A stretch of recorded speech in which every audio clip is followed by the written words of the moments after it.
Kita semua tahu bahwa Korea Selatan merupakan destinasi wisata impian banyak orang di dunia. Korea Selatan memiliki banyak pusat perbelanjaan yang menarik bagi warga lokal maupun luar negeri.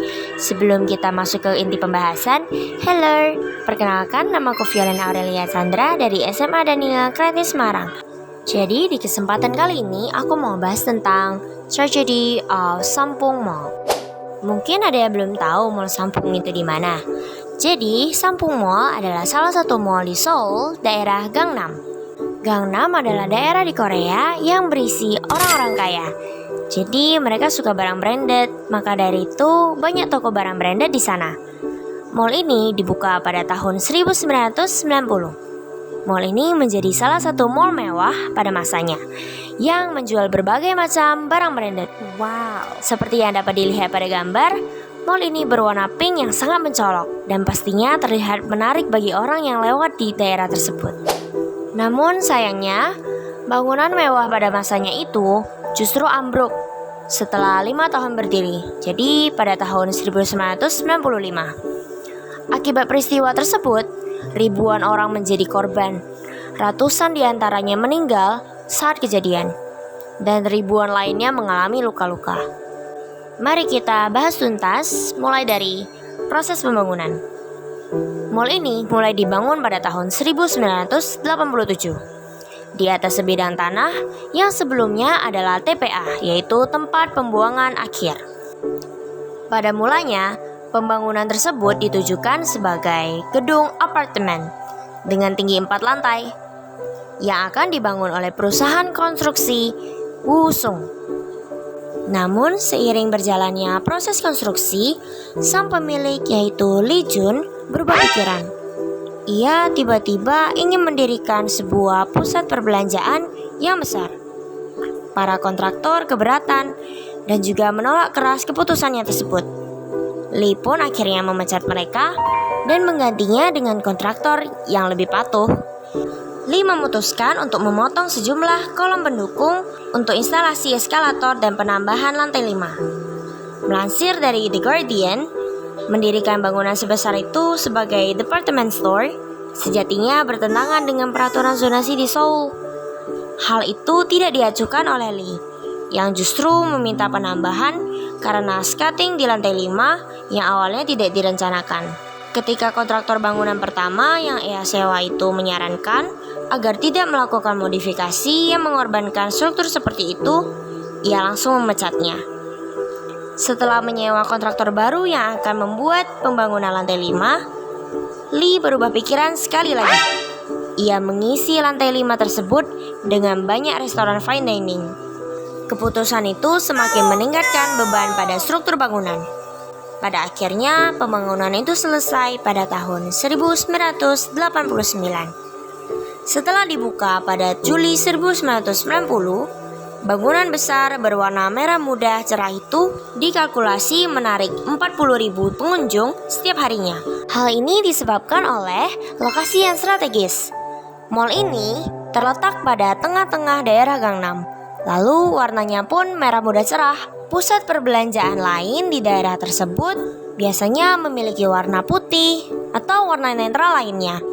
Untuk menarik perhatian pengunjung, mall tersebut juga memamerkan mobil Bugatti di zaman 1989. Tentu saja orang-orang kaya yang berada di daerah tersebut akan berbondong-bondong untuk melihat betapa menariknya Mall Sampung. Struktur bangunan mall ini sangat menarik.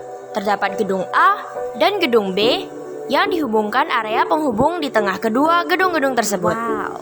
Gedung A dan B memiliki 5 lantai ke atas dan 4 basement sehingga totalnya adalah 9 lantai.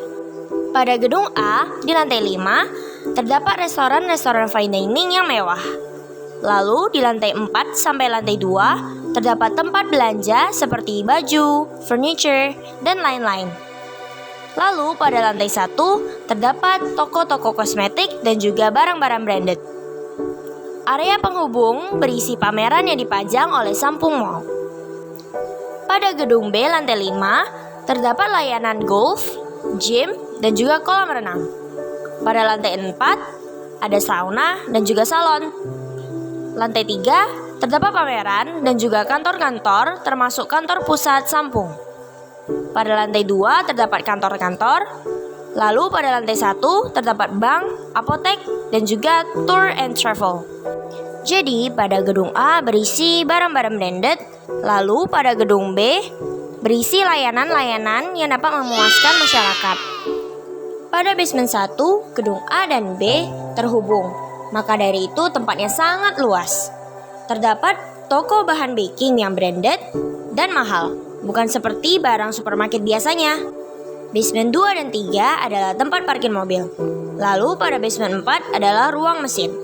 Setelah mendengar banyaknya toko-toko branded dan mewah di mall ini, serta layanan-layanannya yang tidak kalah menarik, tidak heran banyak artis dan konglomerat yang sering berkunjung ke mall ini, sehingga mall ini sukses besar. Bahkan pada tahun 1994, mall ini terpilih sebagai mall terbesar ke-7 di Korea karena pendapatannya yang luar biasa. Selanjutnya, mari kita bahas tentang tragedi runtuhnya Sampung Department Store. Terdapat banyak kejanggalan yang terjadi sebelum mall ini runtuh. Pada hari sebelum runtuhnya Mall Sampung, yaitu pada tanggal 28 Juni 1995, gedung ini sudah terlihat sedikit miring dan tidak rata. Ditemukan juga retakan pada struktur bangunan ini. Pada 29 Juni 1995, retakan pada struktur bangunan semakin parah. Terdapat pegawai dari salah satu restoran fine dining di lantai 5 gedung A yang menelepon ke kantor Sampung. "Halo, kami dari salah satu restoran di lantai 5 gedung A. Di sini kok atapnya terlihat aneh ya? Mungkin bisa diperiksa?" Setelah dicek oleh salah satu pegawai dari kantor, atap terlihat turun sedikit di salah satu sisi, seperti melengkung ke bawah.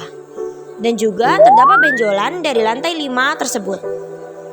Tidak hanya itu, terdapat retakan pada pondasi yang besarnya dapat diukur sebesar genggaman tangan orang dewasa.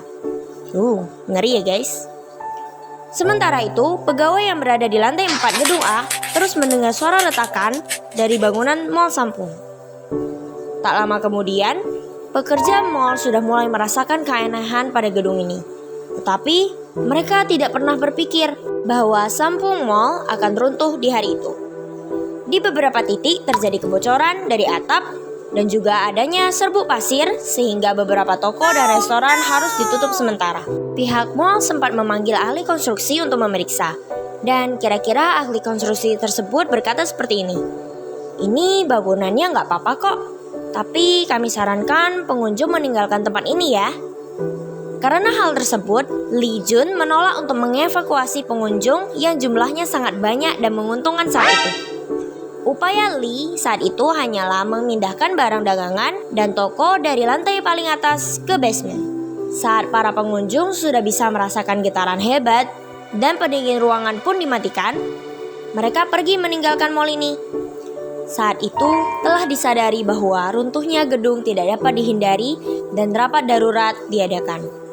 Para direktur menyarankan kepada Lee agar seluruh pengunjung harus dievakuasi. Namun, Lee menolaknya karena takut kehilangan pendapatan. Lee sendiri akhirnya meninggalkan gedung tersebut sebelum keruntuhan terjadi. Dia bahkan tidak memberitahu menantu perempuannya sendiri, salah satu karyawati di gedung tersebut, tentang bahaya yang akan segera terjadi. Sehingga menantunya terjebak di reruntuhan dan baru bisa diselamatkan beberapa hari kemudian. Sekitar pukul 17.50, ketika langit-langit lantai 5 gedung A mulai jatuh, pekerja gedung menutup akses. Ketika gedung mulai mengeluarkan suara reruntuhan sekitar pukul 17.52, alarm berbunyi dan evakuasi mulai dilakukan. Namun, semuanya sudah terlambat. Atap mall ambruk dan unit pendingin ruangan menghantam lantai 5 yang sudah kelebihan muatan. Kurang lebih 502 orang tewas, 300 orang dari mereka adalah karyawan yang bekerja di mall tersebut. Mereka tidak sempat untuk melarikan diri. Lebih dari 1.000 orang terjebak di dalam reruntuhan. Bencana ini juga mengakibatkan kerusakan properti senilai 270 miliar won. Park Sang-hyun, seorang karyawan berusia 19 tahun kala itu, menggambarkan momen tersebut. Dari seberang toko terdengar suara seperti kereta bawah tanah memasuki stasiun. Dan kami mendengar suara itu. Orang-orang mulai berlarian ke sana kemari. Tiba-tiba sepotong beton jatuh di kepala saya dan saya pingsan. Ingatnya seperti itu. Di sisi lain, terdapat warga Korea yang senang akan kejadian ini. Mereka mengambil barang-barang branded dari lokasi runtuhnya Sampung Mall dengan bangganya. Betapa mirisnya hal tersebut. Ternyata ada orang yang senang akan penderitaan orang lain. Setelah tim penyelamat datang, ratusan orang berhasil selamat ditarik dari reruntuhan berkat kerja keras mereka hingga 17 hari pasca kejadian. Meski awalnya sempat diperkirakan runtuhnya mall merupakan dampak dari kebocoran gas atau terorisme dari Korea Utara, namun penyelidikan lebih lanjut menemukan bahwa bangunan tersebut mengalami kelebihan beban secara besar dan dibangun dengan cacat prosedur. Pada saat itu, Lee Jun belum mengakui kesalahannya dan terus menyalahkan pihak lain atas kejadian tersebut. Akhirnya, Lee Jun, pemilik Sampung Group, divonis 10,5 tahun penjara. Namun, pada Oktober 2003, Lee Jun wafat dengan penuh penderitaan dari beberapa penyakit yang diderita dan dalam kondisi miskin. Di masa terakhirnya, ia terlihat menyesali perbuatannya dan ia menganggap dirinya sebagai orang yang bersalah atas kejadian tersebut. Maka dari itu, dari cerita ini kita bisa belajar banyak hal. Yang pertama, janganlah kita menjadi orang yang ceroboh dan serakah akan kekayaan di dunia ini. Yang kedua, kita harus menjadi orang yang teliti atas semua pekerjaan yang kita lakukan. Pastikan pekerjaan atau perbuatan yang kita lakukan tidak merugikan orang lain. Yang ketiga, jadilah pemimpin yang baik dan bijaksana yang selalu memikirkan orang lain, tidak hanya memikirkan diri sendiri. Mempunyai hati yang tulus dan mulia, serta mau menerima pendapat orang lain untuk berkembang. So guys, segitu aja tentang tragedy of Sampung Mall. Semoga melalui kasus ini, kita semua dapat belajar untuk menjadi orang yang lebih baik di masa kini dan juga masa depan nanti. Thank you for watching. Dadah!